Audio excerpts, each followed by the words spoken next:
Queridos irmãos, a paz do Senhor Jesus Cristo, eu sou o professor Gerson Willi, seja muito bem-vindo ao nosso canal, onde nós aprendemos juntos a respeito da Palavra de Deus através das lições bíblicas da Escola Dominical. Então hoje chegamos à lição de número 5, onde nós vamos falar sobre o fruto do Espírito Santo e aprendemos como é que Deus age em nossas vidas para que a gente entre nas boas obras. Vamos aqui já direto para o nosso texto áureo, que se encontra em Romanos capítulo 15, versículo 13, que diz: Ora, o Deus de esperança vos encha de todo gozo e paz em crença, para que abundeis em esperança pela virtude do Espírito Santo. A verdade prática diz que o fruto do Espírito é um dos temas mais vibrantes da ética cristã, pois mostra para o mundo que o Espírito Santo colocou dentro de cada um de nós. A leitura bíblica em classe se encontra em Gálatas capítulo 5, versículo 16 ao 26, que diz assim: Digo, porém, andai em espírito e não cumprireis as concupiscências da carne, porque a carne cobiça contra o espírito e o espírito contra a carne. E estes opõem-se um ao outro, para que não façais o que quereis, mas se sois guiados pelo espírito, não estáis debaixo da lei.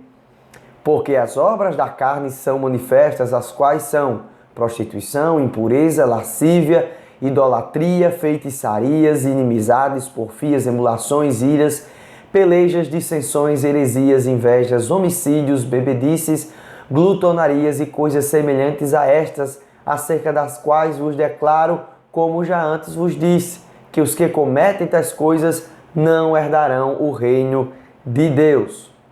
Versículo 22 diz: Mas o fruto do Espírito é amor, gozo, paz, longanimidade, benignidade, bondade, fé, mansidão, temperança. Contra essas coisas não há lei. E os que são de Cristo crucificaram a carne com as suas paixões e concupiscências. Se vivemos no Espírito, andemos também no Espírito. Não sejamos cobiçosos de vanglórias, irritando-nos uns aos outros, invejando-nos uns aos outros. Pois está aí a passagem que vai nortear nosso estudo hoje, a nossa lição. Nós temos 3 objetivos hoje. O primeiro deles é conceituar o fruto do Espírito. Depois nós vamos distinguir e relacionar frutos do Espírito e dons espirituais.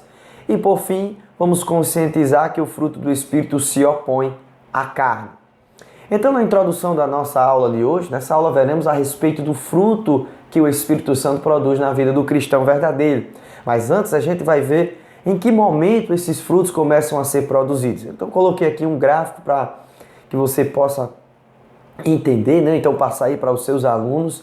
Primeiro, o cristão ele é regenerado, né? Ele é transformado numa nova criatura. E aí, a borboleta, né? Quando ela sai do casulo, era ela ali um animal estranho, né? Um animal cilíndrico, um animal pegajoso, mas agora ela se transforma num animal belo, totalmente diferente daquela vida que ela tinha antes. Antigamente ela se rastejava, né? Tinha que estar ali presa em um local. Agora ela ganha asas e é um animal completamente diferente. Então é mais ou menos isso que acontece na vida do cristão, só que de uma forma muito mais transformadora, né? Porque ele não é uma pessoa melhor agora, ele é uma nova criatura. Então, depois que ele é regenerado por Deus, que ele vai receber o Espírito vivificante de Cristo, o Espírito toma o controle para que ele não ande segundo a sua vontade, e ele agora faz parte, né? É unido ao Espírito de Cristo. O Espírito Santo habita no coração e ele se torna um como um Pai, né? O apóstolo Paulo diz, juntamente também com as passagens onde Jesus Cristo diz: Eu e o Pai somos um, e ele ora para que os seus discípulos sejam um. E o Espírito Santo é quem faz essa unidade da igreja com Jesus Cristo. Então, a partir de que o Espírito Santo habita no coração desse cristão, uma vez ele regenerado, ele passa a andar nas boas obras, pelo qual o apóstolo diz ali em Efésios 2:10, a qual o Senhor preparou para ele. Deus ele preparou boas obras para os cristãos andarem, e aí ele começa a dar os frutos. Irmãos, os frutos demonstra o caráter do crente. A gente vai ver aqui não só o fruto do Espírito que a gente vai ver, mas também em todas as obras que eles, né, os cristãos fazem, nós fazemos, nós devemos frutificar para Deus, para que a igreja venha ser edificada, para que a nossa família venha ser edificada, para que nós mesmos sejamos edificados. O fruto não é algo que pertence a nós. Nós não conseguimos fazer por si próprio, mas Deus é quem opera essas questões em nossas vidas. Então, vamos para o nosso primeiro ponto, né? O fruto do Espírito na vida do crente. Então, qual é a definição dessa questão do fruto do Espírito? Quando o pecador é salvo pela graça, a gente vai ver mais uma vez um resumo da nossa slide agora passado, o Espírito Santo vem e faz morada em seu coração. A partir desse momento se inicia o processo da santificação, a qual o cristão é levado a produzir e andar nas boas obras de Deus, que outrora seria impossível que ele vivesse, né? Ou fizesse. É impossível alguém andar em boas obras, obras legítimas. Ah, mas, irmão Gerson, alguém faz caridade, mas ela não é ali uma boa obra no sentido completo, né? Falta ali alguma coisa se ela não fizer essas questões movido pelo Espírito de Deus. Se for só por querer massagear o seu ego, então mostrar ao mundo que é uma pessoa boa, não terá valor algum diante do reino de Deus. Então a gente vai ver a questão do fruto, né, do Espírito aqui. Ele surge gradativamente com o resultado da regeneração. Então o regenerado ele vai acontecendo, né, vai mostrando as partes onde o Espírito Santo mudou, se ele era uma pessoa impaciente, se ele era uma pessoa iracunda, vai mostrar agora o Espírito Santo vai transformando esse caráter dessa pessoa, né? E vai amoldando a maneira de Cristo. A santificação é o trabalhar do Espírito Santo para que o cristão ele pareça com Cristo, né? Então, ele, nova criatura, né, foi feita para gerar o fruto do Espírito. Foi criado para isso, para que fosse manifestado o fruto do Espírito Santo. Então, o fruto do Espírito Santo é resultado e consequência natural do processo de amadurecimento na vida do crente pelo Espírito Santo. Quando você se converte, né, um novo convertido, acaba que às vezes a gente ainda está naquele processo ainda, não entendeu muito bem, né, ama as coisas de Deus, mas ainda está naquele processo. E é necessário que o Espírito Santo venha trabalhando, venha modificando, e aí você começa a manifestar essa transformação. Começa a observar pela palavra, a palavra vai moldando você, vai limpando, vai transformando esse novo cristão. E ele vai frutificando. Então nós devemos lembrar, não devemos esquecer que o fruto é do Espírito, não é algo meramente humano. Ah, eu sou uma pessoa boa. Nós, quando estivermos dando essa aula, estivermos aprendendo sobre isso, nós devemos entender que o fruto vem do Espírito, provém dele, ele é quem faz o crente, não o crente por si só diz assim, agora eu vou ser uma pessoa tranquila, eu vou manifestar essas bondades. Não, sem o Espírito Santo nós não conseguimos ser modificados e manifestarmos o fruto, né? O fruto do Espírito de Deus. Então o fruto no singular, veja que aqui acolá a gente quer dizer frutos, né? E a gente vai ver a questão dessa discussão aqui. Existe essa discussão por parte de estudiosos quando o apóstolo, né, quanto o apóstolo ter usado o termo no singular, fruto, onde se esperaria que fosse usado no plural, frutos, já que quanto a carnes são obras, né? O que podemos entender é que Paulo indica a unidade das virtudes cristãs. Então, também tem um certo teólogo, né, vários outros dizem que também a gente não precisa se prender nessa questão onde o apóstolo Paulo fala fruto e frutos, porque ele geralmente quando está falando em sentido figurado, ele usava o singular. Então vejamos aqui que o fruto parte pelo amor, né? A gente vai ver aqui os gomos da laranja como um bom exemplo dessa questão, e o fruto que aparece logo após o apóstolo Paulo falar contra as obras da carne é o amor. Esse amor ágape não é simplesmente humano, é algo que Deus dá por meio da graça derramada nos corações dos seus filhos amados. O restante das virtudes são reflexos desse amor. Então, o restante dessas virtudes que aparecem aqui, alegria, bondade, mansidão, fidelidade, né, paz, domínio próprio, benignidade, longanimidade, enfim, são reflexos desse amor. O amor é o carro-chefe, digamos assim, desse fruto maravilhoso que Deus manifesta em nossas vidas. Então ele diz aqui, digo porém, andai em espírito e não cumprireis as concupiscências da carne, os desejos da carne, né? Então a palavra aqui andai é peripatel, né? Ele, em outras passagens da Bíblia, a gente vê que essa palavra aqui é usada no literal, mas o apóstolo Paulo usa esse termo aqui no sentido figurado, em você viver a sua conduta contínua até chegar aos céus de uma maneira que seja em espírito. A palavra aqui, pneuma, não se refere ao espírito humano de forma independente, e sim ao Espírito de Deus conduzindo os passos e atitudes do crente, unido ao espírito do ser humano. Veja, pneuma aqui, nesse sentido, está unido, né? O Espírito de Deus unido ao Espírito do homem, fazendo com que ele ande segundo as boas obras de Deus, segundo o querer de Deus. Ele agora não tem um domínio da carne, né? Ele agora vai fazer a vontade de Deus. Então vejamos, o apóstolo costumava sempre usar essa expressão para aconselhar uma vida que fosse digna de um verdadeiro cristão. Colossenses 1,10 diz, para que possais andar dignamente diante do Senhor, agradando-lhe em tudo, frutificando em toda a boa obra e crescendo no conhecimento de Deus. Em Tessalonicenses, 1 Tessalonicenses capítulo 4, versículo 1, finalmente, irmãos, vos rogamos e exortamos no Senhor Jesus Cristo, no Senhor Jesus, que assim como recebeste de nós, de que maneira convém andar e agradar a Deus, assim andai, para que possais progredir cada vez mais. Então, esse andar era um contínuo, a vida cristã contínua andando em espírito, e aí é como a luz da aurora que vai brilhando até ser dia perfeito. Em Efésios capítulo 5, versículo 2 diz, e andai em amor, como também Cristo vos amou e se entregou a si mesmo por nós, em oferta e sacrifício a Deus, em cheiro suave. Aqui o amor, mais uma vez, sendo colocado como a premissa para que o cristão venha andar. O cristão ele tem que manifestar o amor, porque ele foi salvo pelo amor de Deus, salvo pela graça, um favor imerecido. E o apóstolo vai ser muito taxativo em relação ao amor.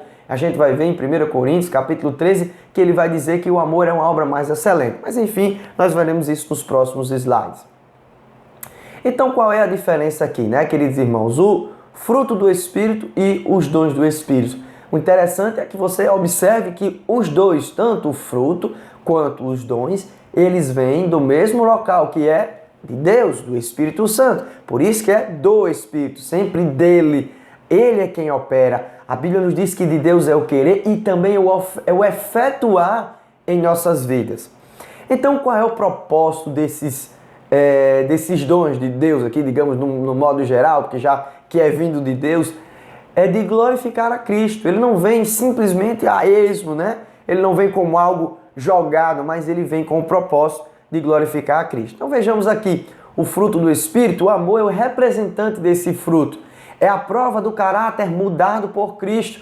Quando o cristão começa a manifestar o fruto do Espírito, que ele está em longanimidade, em benignidade, em paz, né? Em fidelidade, ele mostra que esse caráter, ele está sendo moldado, ele está sendo transformado, que ele agora foi transformado em uma nova criatura, e essa nova criatura não resiste à obra do Salvador, no sentido de que antigamente ele não estava nem aí, ele ouviu a palavra e ele agora abriu o coração e ele está sendo modelado, transformado. Por isso que em Romanos capítulo 12 diz que nós não devemos se conformar, né, de forma em relação ao mundo, mas transformados pela renovação do entendimento, né, para experimentar a boa, perfeita e agradável vontade de Deus. Então aí é o fruto do Espírito que mostra, né, que o cristão agora ele está amadurecendo em Deus.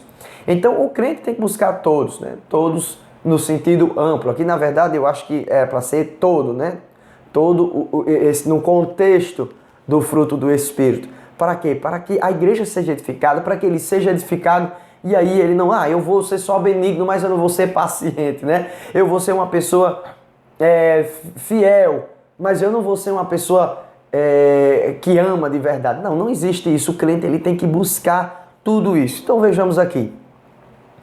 Tem de ser exercido com amor. Agora em relação aos dons do Espírito também, a premissa vem em relação ao amor. O crente que tem um dom espiritual, ele serve a igreja com amor.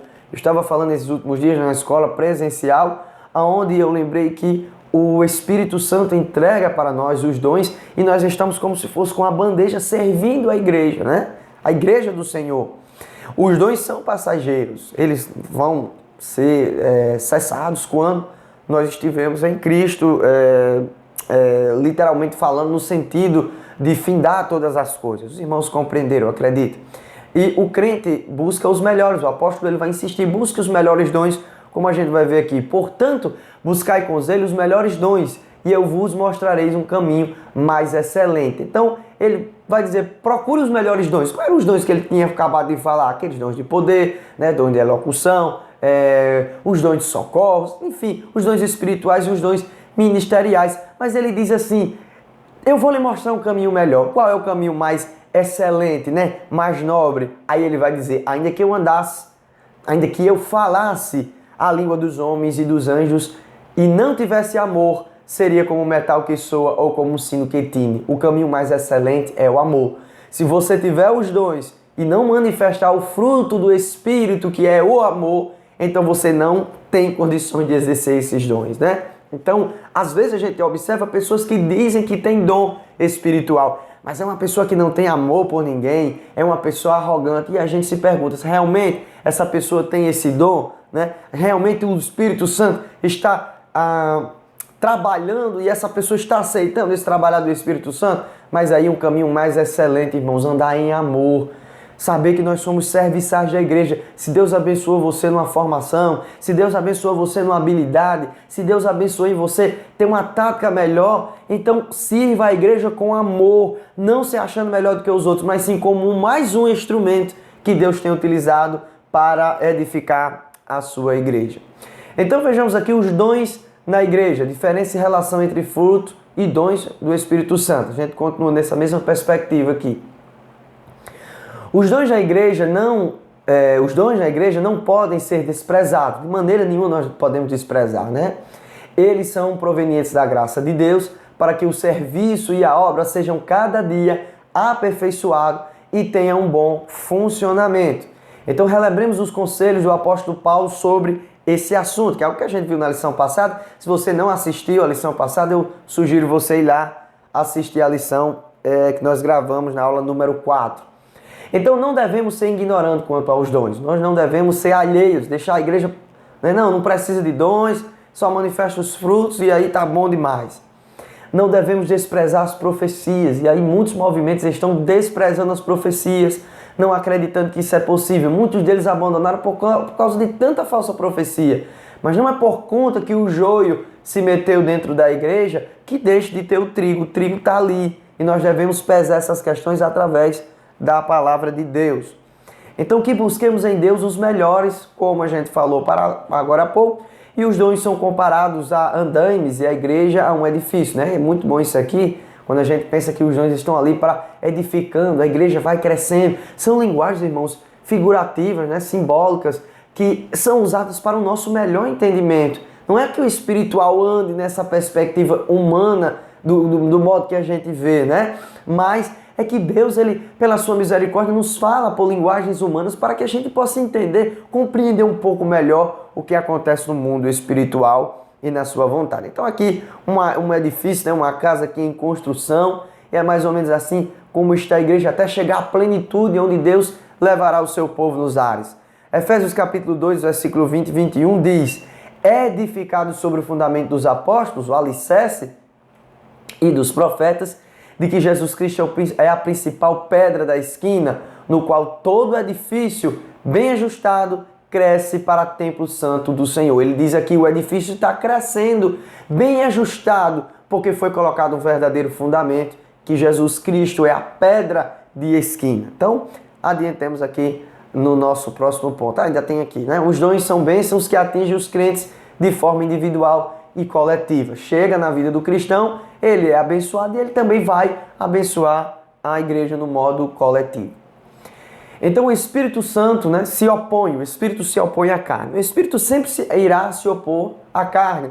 O apóstolo não fala dessas coisas sem razão. Ele não estava falando ali a esmo. Na igreja da Galácia estavam aparecendo extremos perigosos que precisam ser evitados pelos cristãos ainda hoje, como antinomia, que é a liberdade exagerada sem lei, antinomia, anti-leis, não gosta de ter as doutrinas, ele não gosta de estar sendo doutrinado, né, sendo corrigido. E também existia outro extremo ali que era o legalismo. Alguns irmãos estavam se aproveitando da liberdade de Deus para o pecado, né? Digamos assim, para querer dizer, se a graça me salvou e o pecado não tem mais força sobre mim, eu vou pecar, então tá tranquilo, não vai cair nada sobre mim. O apóstolo Paulo diverte isso. E uma coisa que o apóstolo vai divertir muito na igreja ali da Galácia, né? A carta de Paulo aos Gálatas, é sobre o legalismo constante que estava dentro da igreja, os irmãos exageradamente querendo ir para o judaísmo, né? Querendo viver pela lei e não entendendo que a lei ela acaba apontando o pecado e se não houver pela graça, eles seriam condenados. Então o cristão tem que ser equilibrado, fugir dos extremos é necessário. Há um acentuado contraste entre estar na carne e andar no espírito. O apóstolo mostra que para ser legalista, viver de acordo com a lei, depende da carne. Então, pessoa que é muito legalista, acha que está no espírito, ela está ao contrário, ela está vivendo na carne, né? Mas viver pelo espírito depende da graça de Deus. O sistema legalista que os opositores de Paulo, os judaizantes, né, ensinavam nas igrejas da Galácia, é egocêntrico, motivado pela carne e gera competição espiritual que resulta em desavença. O legalista, irmãos, ele tem uma mente fechada, né? Olha o que eu estou dizendo aqui, nós não estamos falando de libertinagem, né? Nós estamos falando de pessoas que são, que temos que ser pessoas exageradas, como a gente vê algumas igrejas por aí, que já colocaram um ringue no meio do templo, né? Do edifício, para atrair jovens e adolescentes, modificando o evangelho. Não é isso. Estamos aqui falando que o crente ele deve ser equilibrado, não deve ser exagerado, né? Tem igrejas aí que apelam de uma forma tão exacerbada nos usos e costumes que acabam dizendo que é um critério para entrar no reino dos céus se aquela pessoa usar tal peça de roupa, tal penteado de cabelo, e não é assim que diz a palavra de Deus. Então precisamos entender que esse tipo de legalismo não provém do Espírito Santo, já que o Espírito Santo nos traz uma vida liberta em Cristo, não libertina, mas uma vida transformada e livre pela graça de Deus. Então, a carne e o espírito, os significados da palavra grega sarx, né? Ou a gente não tem o termo correto para essa palavra aqui, porque é uma língua morta, como eu já falei na outra aula, nos escritos paulinos. Então vamos lá, significa fraqueza, né? Física, pode significar fraqueza física, tem hora que ele vai falar que é a fraqueza física, tem hora que ele vai dizer que é o corpo, outro momento ele vai dizer que é o ser humano, o pecado e os desejos pecaminosos. Então, como é que a gente vai identificar esse contexto? A palavra pneuma, como exemplo aqui, que é espírito, tem que ser interpretada à luz do contexto do qual o apóstolo está falando. Pois em momentos ele usa a palavra para se referir aos espíritos imundos. Tem hora que o apóstolo está dizendo, olha, os espíritos imundos. Ele vai usar aqui, irmãos, a gente também usa que é espírito, né?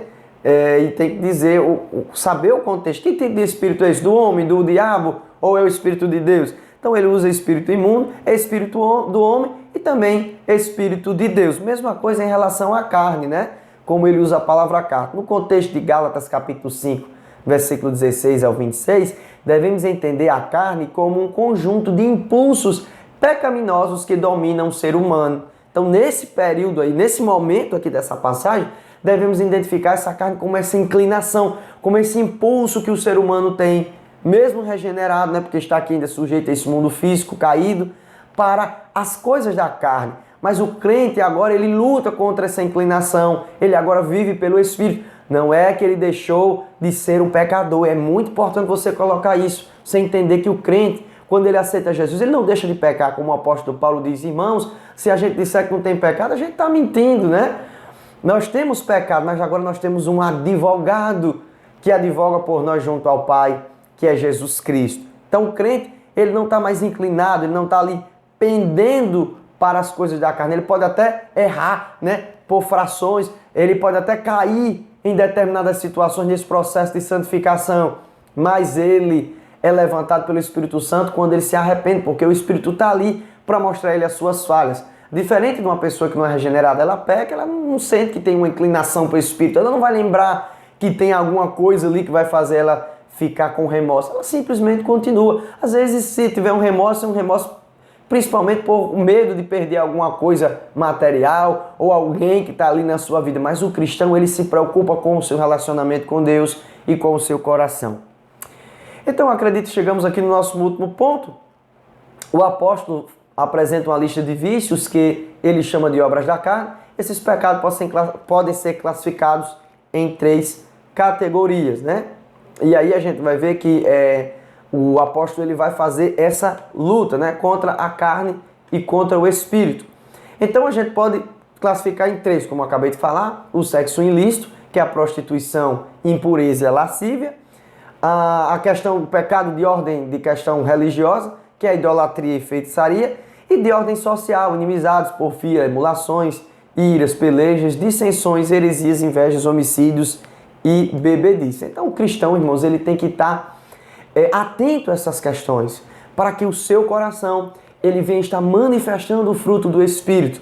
E aí a vida do cristão, ela não fica perfeita de uma hora para outra. Não é que ele aceitou a Jesus hoje e daqui a pouco ele já tenha perdido todas essas questões, essas obras da carne. Não, o processo vai sendo trabalhado de acordo com a graça de Deus e de acordo, às vezes, com a resposta do que a pessoa está dando a Deus. Porque o processo de santificação depende, sim, às vezes a gente está num ponto abençoado, né? Está chegando, se livrando de alguns pecados, às vezes a gente recai, a gente volta atrás. Mas, graças a Deus que o Senhor estará sempre ali para nos ajudar e para nos levantar. Que a gente venha manifestar o fruto do Espírito Santo, que ele venha ser repartido, né, dentro da igreja, entre os irmãos, no sentido de nós estarmos em amor, em unidade pelo Espírito Santo e confiando na sua graça. Meus irmãos, chegamos aqui ao final da nossa aula. Eu espero que você tenha gostado. Não se esqueça de curtir os nossos vídeos, ative o sininho aí para que você receba a notificação das nossas aulas que nós colocamos aqui todas as quartas-feiras. E aí nós sejamos abençoados estudando juntos com a palavra de Deus. Deus abençoe a todos e até a próxima aula, se Deus quiser. Amém.